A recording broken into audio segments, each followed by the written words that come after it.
Praise the Lord. प्रभु की स्तुति। Welcome to the Bible study. Bible अध्ययन के लिए फिर से आपका स्वागत है। We would see the richness of God through His Word. परमेश्वर के वचन द्वारा धन हम प्राप्त करेंगे We may know God by His Spirit. ताकि परमेश्वर की आत्मा द्वारा हम उसे जानें।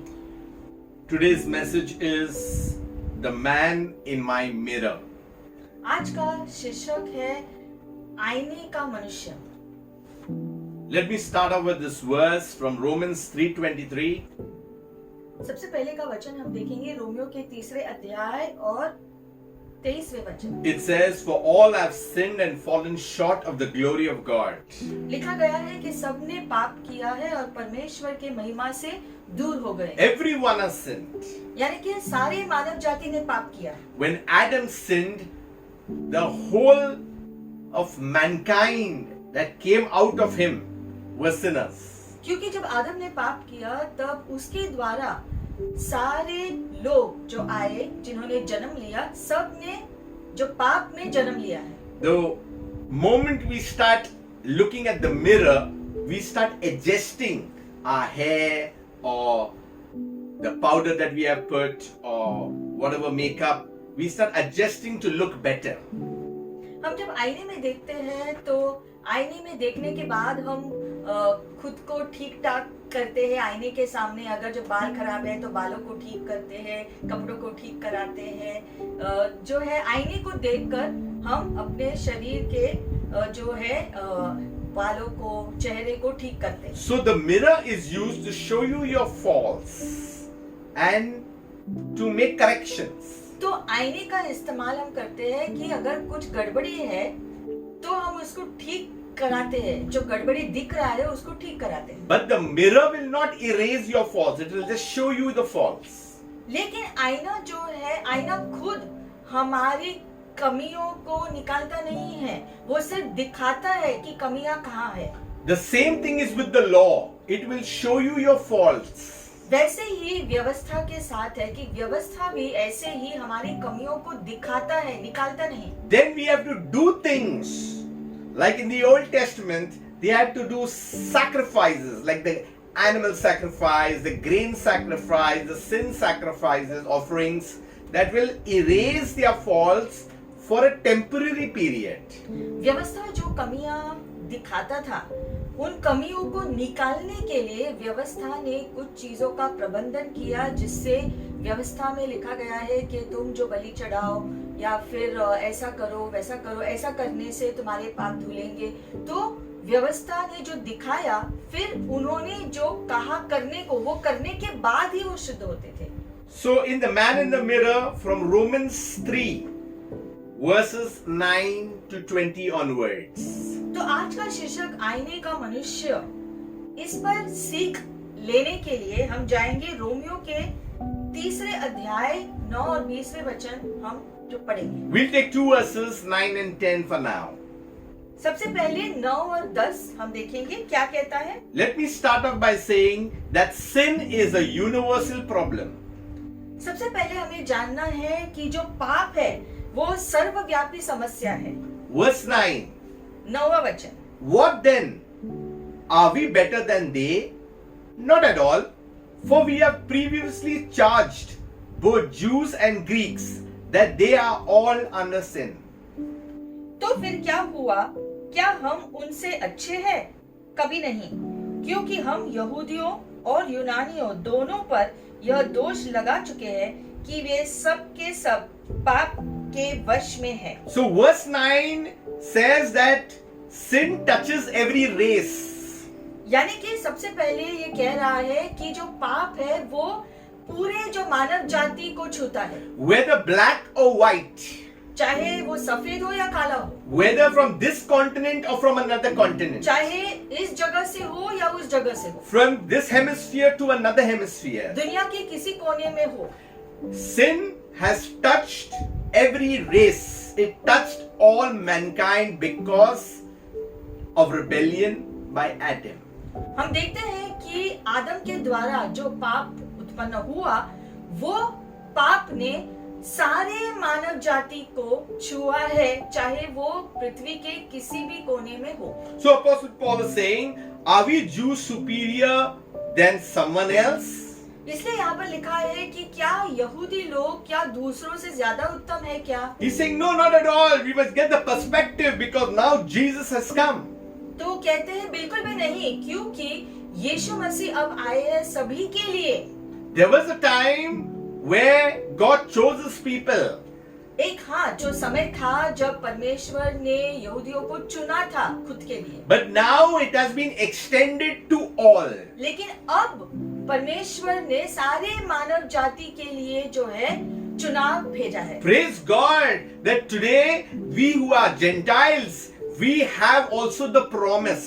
और इसी कारण से आज हम भी जो गैर यहूदी है, हमको भी यीशु मसीह के द्वारा सारे वादे प्राप्त हुए। The Jews had the promise because they were descendants coming from Abraham.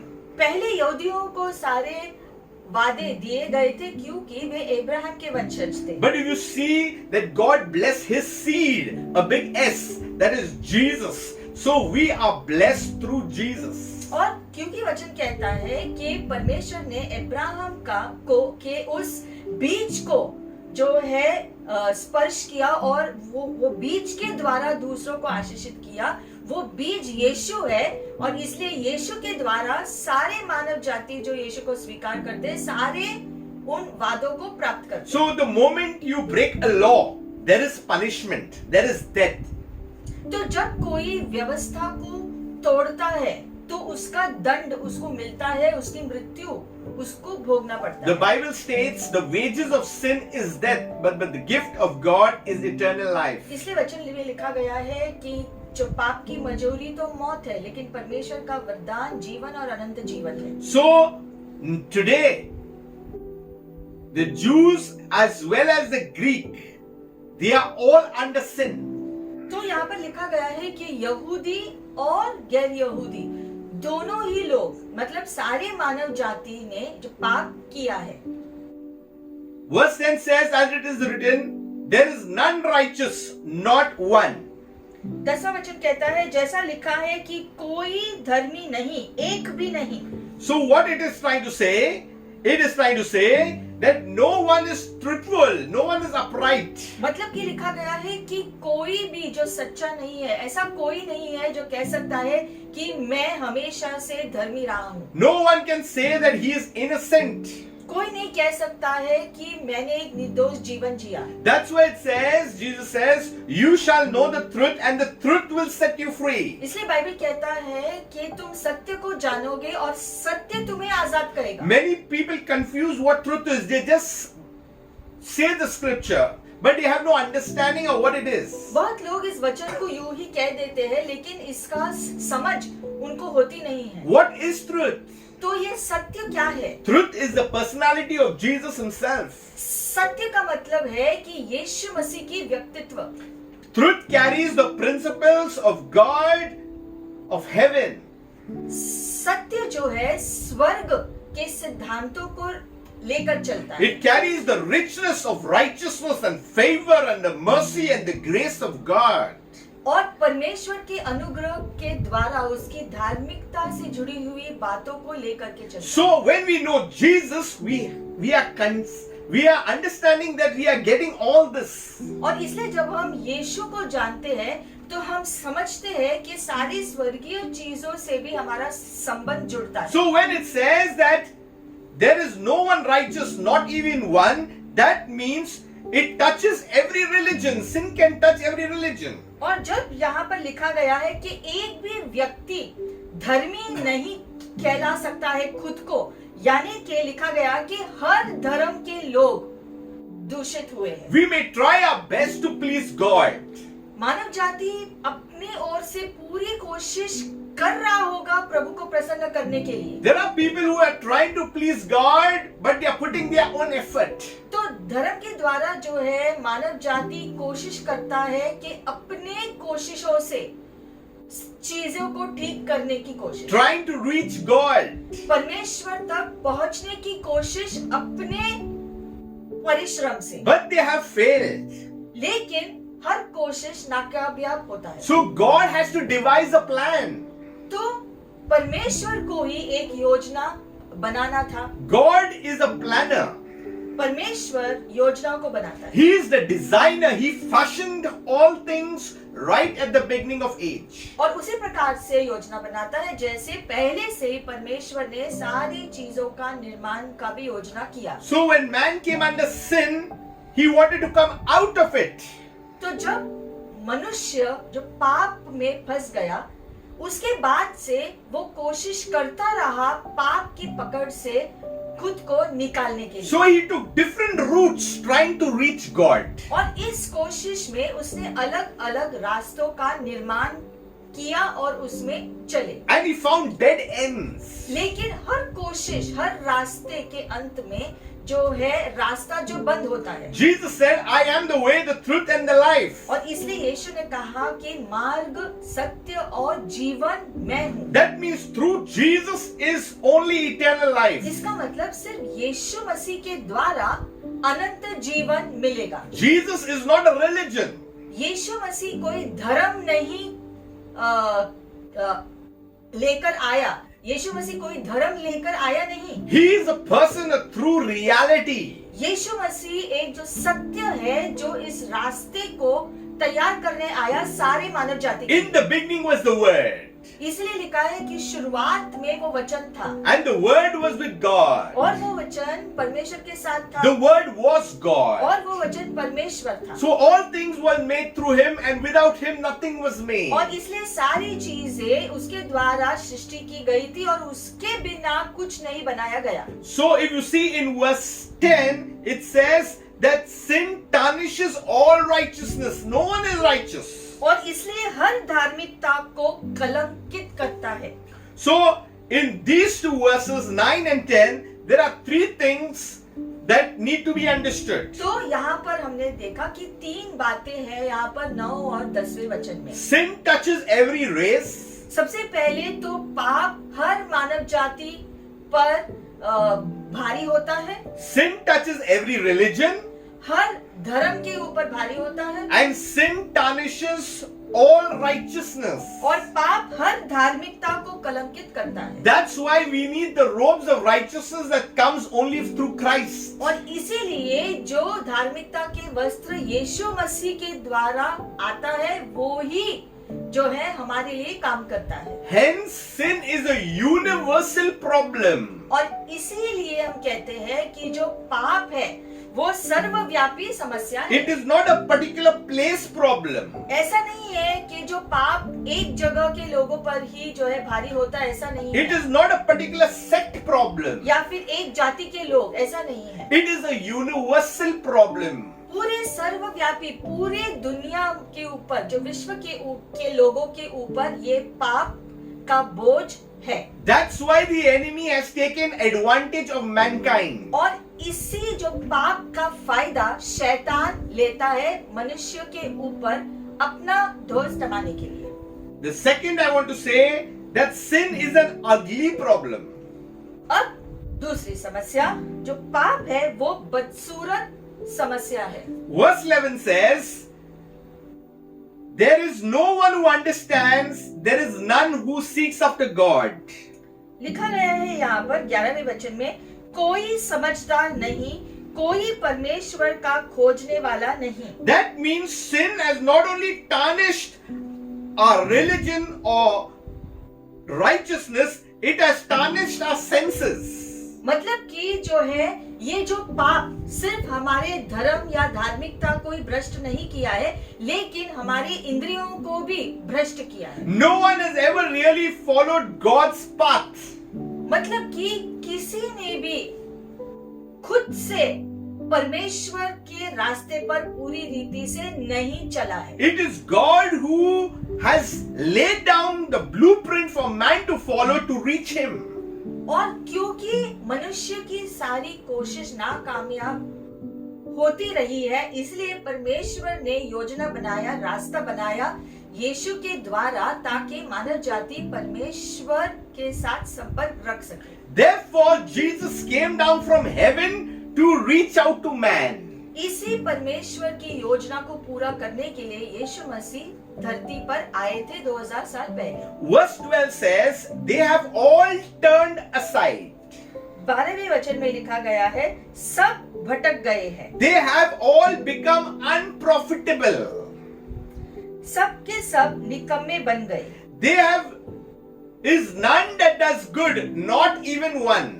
कोई भलाई करने वाला नहीं, एक भी नहीं। That means because of sin, things have gone wrong. मतलब कि जो पाप के आने के वजह से सारी गड़बड़ियां शुरू हुई।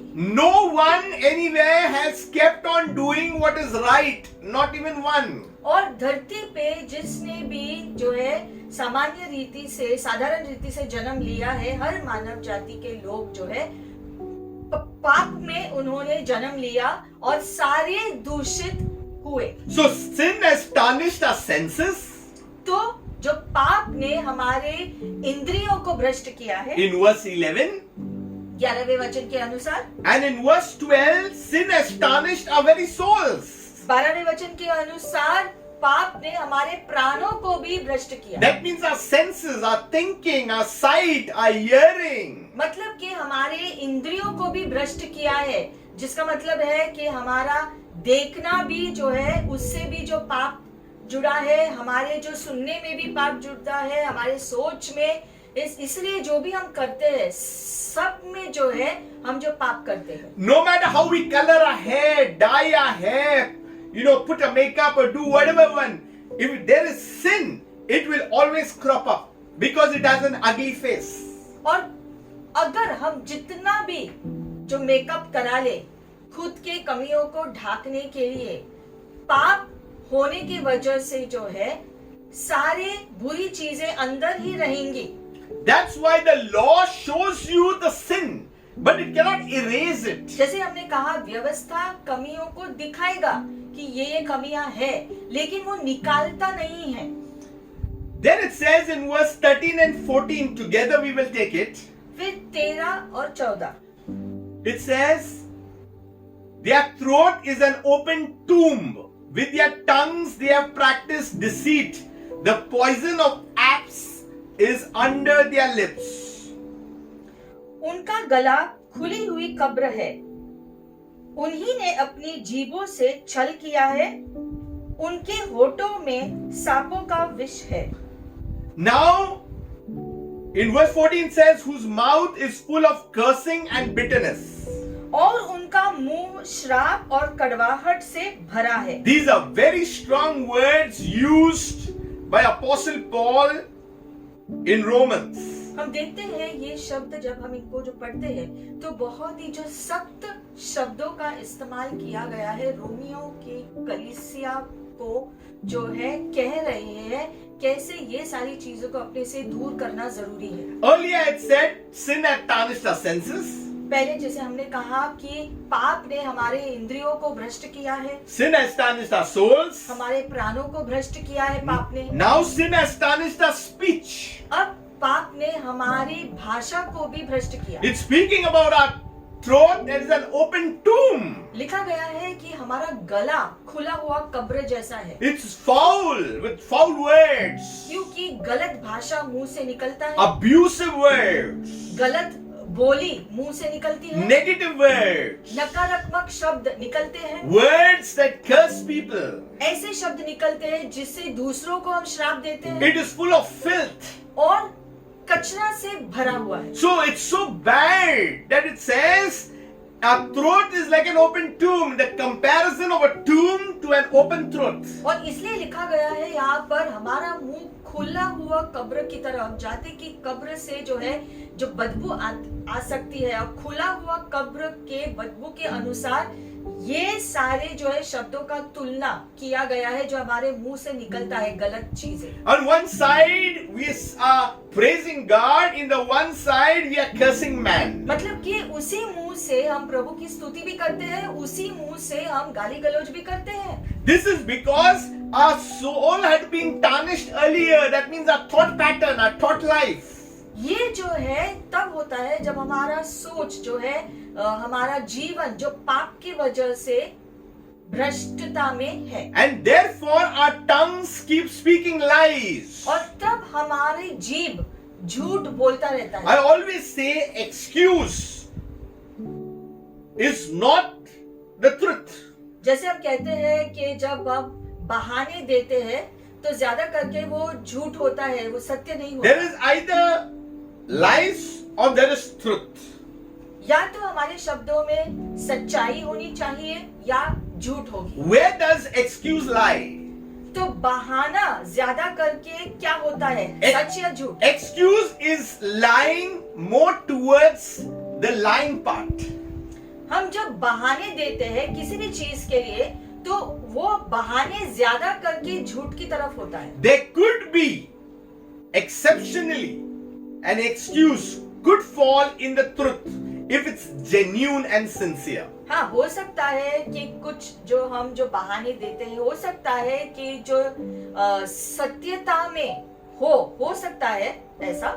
But mostly excuse falls and tilts towards the lying part. लेकिन ज्यादा करके हम देखते हैं जो बहाने देते रहते हैं वो ज्यादा करके झूठ की तरफ होता है। So here the author says everything they say in it the sting and poison of deadly snakes. और इसलिए लिखा गया है कि होठों में सांपों का विष जैसा होता है। Imagine the poison of serpents lie on our tongue. सोचो सांपों का विष अगर हमारे जीभ के ऊपर हो तो क्या होगा?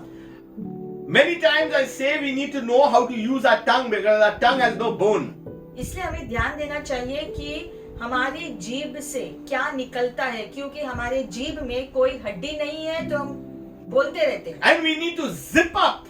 और इसलिए ज्यादा से ज्यादा चुप रहना ही अच्छा होता है। Why the filth comes out? Because the filth is within, it's in the mind, it's in the heart, and that keeps bubbling and comes out because people do not go to the altar of God for forgiveness, repentance and surrender. और हम देखते हैं ये विष हमारे मुंह से कब निकलता है, जब हमारे अंदर वो कचरा भरा हुआ है और हम उसको साफ नहीं करते हैं। खास करके ज्यादा समय तक अगर साफ नहीं करते हैं तो भरता रहता है और फिर वो हमारे जीभ से विष की तरह निकलता है दूसरों के प्रति। और इससे छुटकारा पाने के लिए सिर्फ यीशु मसीह ही रास्ता है, उसके लहू से शुद्धता आती है। If you look around, you will see lies, you will see deception, you will see poison.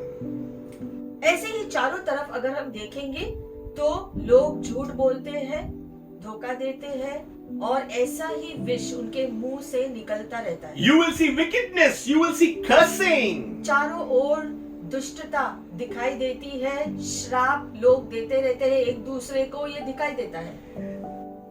If you see verses 15 to 17.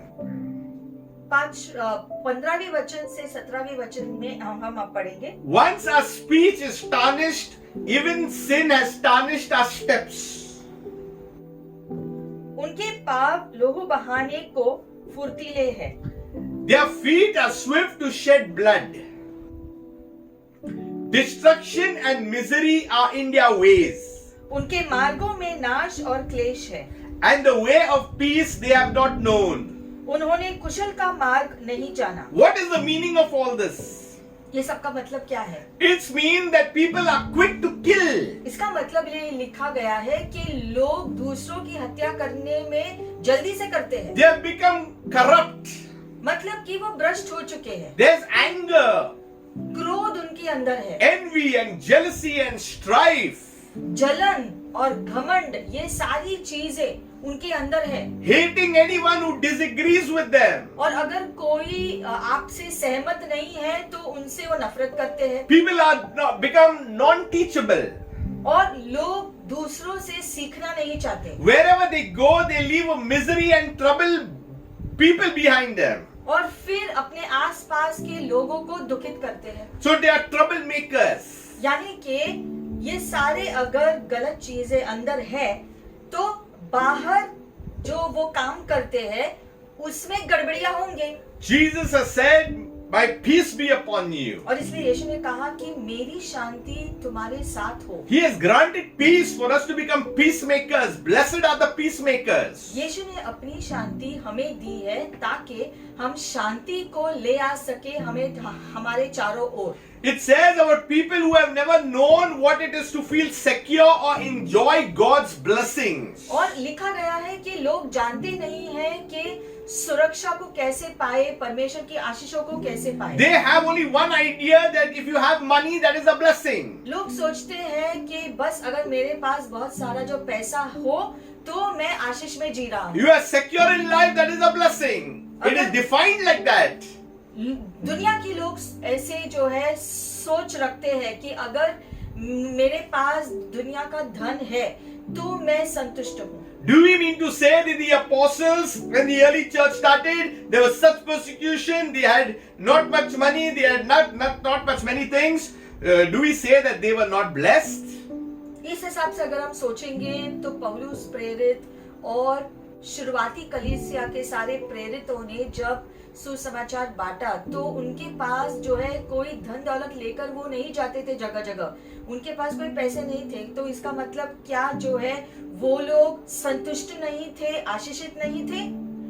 Jesus himself says, if they hate you, remember that they have hated me. इसलिए यीशु ने खुद कहा कि अगर दुनिया तुमसे नफरत करती है तो ये जान लो कि उन्होंने मुझसे भी नफरत किया था, यानी कि दुख और पीड़ा उठाना जीवन का भाग है। Suffering for Christ is an important thing in our very Christian life. और खास करके यीशु मसीह के नाम के लिए जो सताव को झेलना, ये मसीह जीवन का भाग है। We have made Christian like one sect, like one religion that we ought to do as a duty, not as a desire. और इसीलिए मसीही जीवन निभाना कोई धर्म निभाना नहीं होता है, मसीही जीवन निभाना ये परमेश्वर की जो योजना मानव जाति के लिए था, धार्मिकता में निभाना ये है। If you see, people are quick to shed blood. हम देखते हैं लिखा गया है कि लोग एक दूसरे की हत्या करने में जल्दी करते हैं। Around us we see destruction and misery. चारों दिशा में दुष्टता और नाश दिखाई देता है। Hardly anyone experience the peace of Christ. और दुनिया के कुछ ही ऐसे लोग हैं जो सच में शांति का अनुभव करते हैं। So we need to understand that where has man gone? It has fallen from the glory of God, fallen short. That it really means here. और इसलिए जैसे हमने शुरुआत में कहा था कि सारे मानव जाति जिसने पाप किया है, पाप के इन सारी चीजों में फंस गया है। पाप की वजह से परमेश्वर ने जो रचना किया था मनुष्य को पवित्रता में जीने के लिए, वो खो दिया। जिसे परमेश्वर की महिमा में वो जो जी रहे थे वो खो दिया पाप की वजह से, और ये पाप की चीजों में अब मनुष्य फंस गया है। Going ahead, sin has tarnished our very sight. आगे लिखा है कि पाप ने जो है हमारी दृष्टि को भी भ्रष्ट किया। Our very understanding, our very perception. मतलब कि हमारी सोच भी भ्रष्ट हुई। You'll see this in verse 18. There is no fear of God before their eyes. 18वें वचन में लिखा गया है, उनकी आंखों के सामने परमेश्वर का भय नहीं है। They care nothing about God, nor what He thinks of them. वो परमेश्वर के बारे में जानते नहीं है और इसका भी उनको कोई फर्क नहीं पड़ता है कि परमेश्वर उनके बारे में क्या सोचता है। They want to live their life on their own. मतलब कि वो अपने इच्छा से अपना जीवन जीना चाहते हैं। They are not bothered about the laws and the principles of God. और परमेश्वर क्या चाहते हैं उनसे, उसके अनुसार वो जीना नहीं चाहते। That's why it is a fallen world. ऐसा जब होता है, ऐसा संसार को कहता है, हम कहते हैं गिरा हुआ जो संसार या गिरा हुआ जीवन। That's why the Bible says, "Arise and shine, for the light has come." और इसलिए वचन में लिखा गया है, उठो और चमको क्योंकि प्रकाश आ चुका है धरती It's पर। time that those who have fallen have to rise up. मतलब कि सारे मानव जाति जो पाप में गिर गए हैं अब यीशु के द्वारा वो फिर से उठ सकते हैं। In eternal life, there is a resurrection. You will be risen. और जैसे लिखा है कि पुनरुत्थान में मृत्यु से निकलकर फिर से जीवित हो जाते हैं, Man was dead in their sin. क्योंकि मानव जाति पाप में मर गई थी। And there was a law given in the Old Testament that we could recognize what is sin, what is right, and what is wrong. और पुराने नियम के व्यवस्था के द्वारा मानव जाति जानता है कि पाप क्या है, पाप के वजह से क्या क्या चीजें होती है। So, sacrifices were done so that sin would be erased for a particular period. और जो व्यवस्था ने दिखाया कि पाप की वजह से क्या क्या चीजें गलत है, क्या क्या चीजें जो भ्रष्ट है, वो सारी चीजों को निकालने के लिए व्यवस्था ने दिखाया कि तुम्हें ये करना है इतने समय के लिए, ताकि तुम्हारे इतने समय तक का पाप धुल जाए। But when Jesus came, he says, your sins are forgiven. लेकिन जब यीशु आए, Hallelujah. तब यीशु ने कहा कि तुम्हारे सारे पाप माफ हो गए। No matter what you have done, your sins are forgiven. इसके बावजूद कि आपने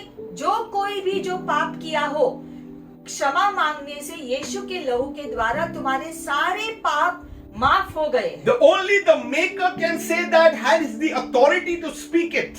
क्योंकि आपका बनाने वाला परमेश्वर ही ये कह सकता है कि मैंने तुम्हारे सारे पापों को क्षमा कर दिया। Whether we like it or we do not like it, whether we understand it or we do not understand it, whether we accept it or not accept it, Jesus came to set the captives free. मानव जाति चाहे इस बात को स्वीकार करे या न करे, इस बात को समझे या न समझे, ये सत्य है कि यीशु मसीह के द्वारा, उसके लहू के द्वारा हमारे सारे पाप माफ हो जाते हैं। No man should be forced. लेकिन यीशु मसीह को ग्रहण करने के लिए कोई किसी के ऊपर भी दबाव नहीं डाला जा सकता। The word can be given, but they need to be accepted. सुसमाचार हम दूसरों को दे सकते हैं, लेकिन यीशु मसीह ने जो कार्य किया हमें छुड़ाने के लिए, वो कार्य हर एक को खुद ही स्वीकार करना होता है ताकि उसके सारे पाप माफ हो सके। Stay with me. The second part, sin has tarnished our senses. Number one. तो हमने देखा कि पाप ने हमारे इंद्रियों को भ्रष्ट किया है, Sin has tarnished our souls. पाप ने हमारे प्राणों को भ्रष्ट किया, Sin has tarnished our speech. पाप ने हमारे भाषा को भ्रष्ट किया है, Sin has tarnished our step, our way of living. पाप ने हमारे कदमों को भ्रष्ट किया है, हमारे जीने के तरीके को भ्रष्ट किया है, And now sin has tarnished our sight. और पाप ने हमारी दृष्टि को भी भ्रष्ट किया। Hence, in overall, sin is an ugly problem. और इसलिए हमने कहा कि ये जो पाप है, ये एक बदसूरत समस्या है। We go into the third part. अब आगे, That is verses 19 to 20. अब 19 और 20 वचन। Now we know that whatever the law says, it says to those, and that every mouth may be stopped, and all the world may become guilty before God. हम जानते हैं कि व्यवस्था जो कुछ कहती है उन्हीं से कहती है जो व्यवस्था के अधीन है, इसलिए कि हर एक मुंह बंद किया जाए और सारा संसार परमेश्वर के दंड से के योग्य ठहरे। The third part is speaking that sin is an undeniable problem. मतलब कि लिखा गया है कि पाप से जो है कोई जो वंचित नहीं है, पाप के बारे में सब लोग जानते हैं। So what is this verse speaking about? तो ये वचन में अब जो हमने पढ़ा क्या कहता है? It says that the judgment of God lies very heavily upon the Jews. लिखा गया है कि दंड भारी रीति से यहूदियों के ऊपर है, Because they had the law as a rule book. क्योंकि इनके पास व्यवस्था जो है कानून का व्यवस्था का पुस्तक उनको पहले से ही दिया गया था कि उनको क्या करना है क्या नहीं करना है। And they are responsible to keep God's law instead of doing all these evil things. और उनको पहले से ही चेतावनी दी गई थी कि कैसे उनको अपना जीवन जीना है। So there is no excuse. तो यहूदियों को जो है यहूदी लोग कोई बहाने नहीं दे सकते हैं कि हम नहीं जानते थे कि ये पाप है। But also there is one more fact. लेकिन एक और सत्य भी है इससे जुड़ा। Beside the Jews, all the world around stands guilty before Almighty God. यहूदियों के अलावा सारे दूसरे जो मानव जाति, सारी गैर यहूदी लोग भी पाप में जीते आए हैं। Verse 20. 20वें वचन में लिखो। Verse 19 speaks that man's sin is declared by the law. क्योंकि व्यवस्था के कामों से कोई प्राणी उसके सामने धर्मी नहीं ठहरेगा। So therefore by the deeds of the law no flesh will be justified in his sight, and for by the law is the knowledge of sin. इसलिए कि व्यवस्था के द्वारा पाप की पहचान होती है। So now do you see it? No one can ever be made right in God's sight by doing what the law commands. मतलब कि क्या लिखा है यहाँ पर, सिर्फ व्यवस्था जो कहता है वो ही करने से सारे पाप धुल नहीं जाते हैं। For the more we know of God's laws, और जितना हम व्यवस्था को जानते हैं, the clearer it becomes that we aren't obeying them. उतना ही और स्पष्ट होता है जो मनुष्य को कि वो उसने कितना जो पाप किया है और जो पाप में कितना गिरा है। Because the law serves only to make us see that we are sinners. Hallelujah. क्योंकि व्यवस्था सिर्फ दिखाता है हमको कि हम कितने जो पापी है। The mirror will show you only your fault. जैसे कि आईना सिर्फ हमारी कमियों को दिखाता है, उसी प्रकार But the cleansing will come only by the blood of Jesus Christ who died on the cross 2000 years ago. लेकिन जो भी चीजों की कमी घटी है, जो पाप की वजह से, उसको धोने के लिए सिर्फ यीशु मसीह का लहू ही काम करेगा। क्योंकि इसी काम को पूरा करने के लिए यीशु मसीह 2000 साल पहले आए थे क्रूस पर जाकर अपने लहू को बहाने के लिए, ताकि जो कोई उस पर विश्वास करे वो यीशु के लहू से उसके सारे पाप धुल जाए। Hence, man is damned by the law. और इसलिए हम Man देखते sin. हैं कि व्यवस्था के द्वारा मनुष्य का पाप उसे दंडित करता है। So man's sin is declared by the law and man's sin is also damned by the law if you cannot do. तो व्यवस्था जो है मनुष्य के ऊपर जो है जो पाप का जो है घोषणा भी करता है कि वो पापी है, और जो साथ ही साथ उस पर जो दंड भी लगाता है कि पाप की वजह से ये दंड है। Hence all have sinned and fallen short of the glory of God. और इसलिए वचन में लिखा गया है कि सारे मानव जाति ने पाप किया और परमेश्वर से दूर हो चुके। But there is a way out. लेकिन रास्ता है उससे निकलने के लिए। In Christ Jesus. यीशु मसीह वो रास्ता है। That God declares और परमेश्वर ने घोषणा की है us not guilty कि यीशु के द्वारा अब हम दंडित नहीं। if we offend him by mistake, by chance, or in the past. But if we declare that we trust in Jesus, he freely takes away our sins. और लिखा गया है कि अगर हमने पूरे हृदय से क्षमा मांगा हमारे सारे पापों के लिए, तो जो है यीशु मसीह के द्वारा हम पवित्र किए जाते हैं। That's why Jesus had come and God had sent him, to take the punishment for our sins and to end all God's anger against us. और इसी काम को पूरा करने के लिए यीशु मसीह का लहू हमारे लिए उपलब्ध करने के लिए, ताकि रोज के जीवन में जब हम पाप करें हम क्षमा मांगेंगे, यीशु का लहू हमें शुद्ध करेगा। इसी काम यही कार्य हमको मिले, इसलिए यीशु आए धरती पर अपना लहू बहाया, ताकि परमेश्वर का क्रोध जो पाप के विरोध में है, पाप की वजह से पापियों के ऊपर दंड आया है, वो निकाला जाए। So what did God do actually now? तो मतलब परमेश्वर ने क्या किया? He used the blood that was shed from the cross. यीशु मसीह का लहू परमेश्वर ने लिया, and he used our faith whom we believe in Christ. और हमारे विश्वास से जो हम यीशु मसीह पर करते हैं उसके द्वारा as the means of saving us from his wrath. उसके ही क्रोध को शांत करने के लिए इस्तेमाल किया जो हमारे विरोध में था। In this way, God was being entirely fair.